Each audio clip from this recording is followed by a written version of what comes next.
Magandang araw, Mr. Rex Berhel, no? So ito yung dowsing ilrad na order mo na gold plated, hindi na kailangan balaan, so ready to use na after ma-receive, pwede nang gamitin.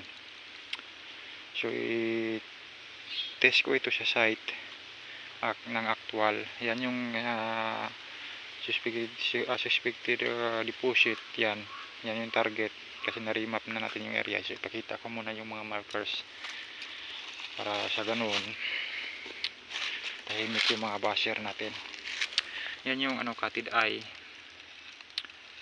yan, tapos wall type, tapos may arrowway. So yan siya,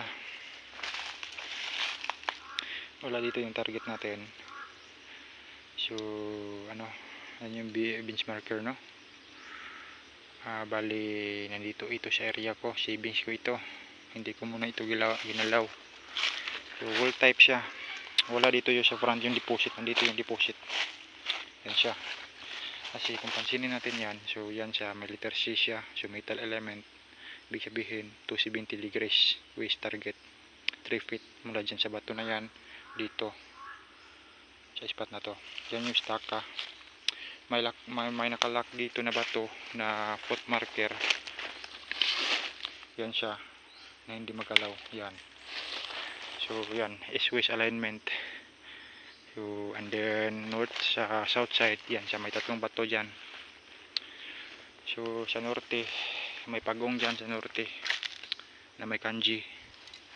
So ito yung target natin, and then may foot marker siya, yan siya, yan. So 4 inches, so 4 feet dito punta dyan. Then may hole with hole, letter C with hole, C with hole, yan. Arrowway, ito yung pointer niya, tsaka may isang pointer dito. Yan siya, pointer yan, dito sa gilid lang. So ngayon i-test ko itong dowsing na order mo. Yan siya, gold plated na yan, hindi na kailangan balahan.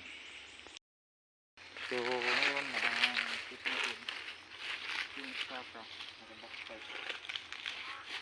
So ngayon try natin.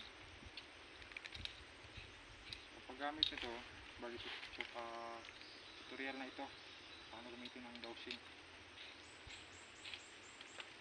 Dito tayo sa gilid kasi dyan yung target natin, dito sa gilid muna para makulong natin yung item. Yan siya, so dyan siya nagtuturo talaga, dyan mismo spot na yan. Dito sa gilid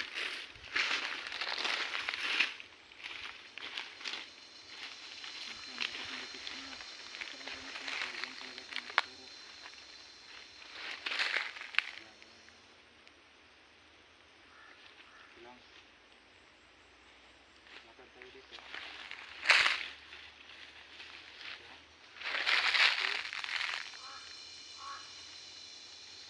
So, punta ko pa dyan sa target natin. Ang detection nito mag-i-X ito pag may detection, may gold. So, dito tayo. Yan siya. So, pag babalik tayo, kasi nandito yung item sa harapan natin, pag ganyan, babalik tayo. Diyan.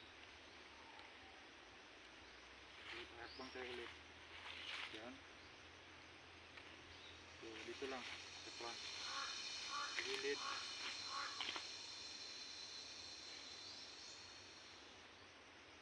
Okay, so tayo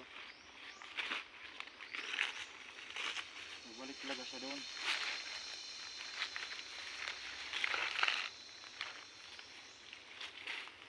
So na-trace na natin, nakulong na natin dito talaga sa gitna, nagtuturo dyan sa staka natin, nagtuturo mga target dito papunta doon. Talagang yan yung target natin. Yan, X dito lang. Yan, ito yung housing na gold plated, hindi na kailangan balahan.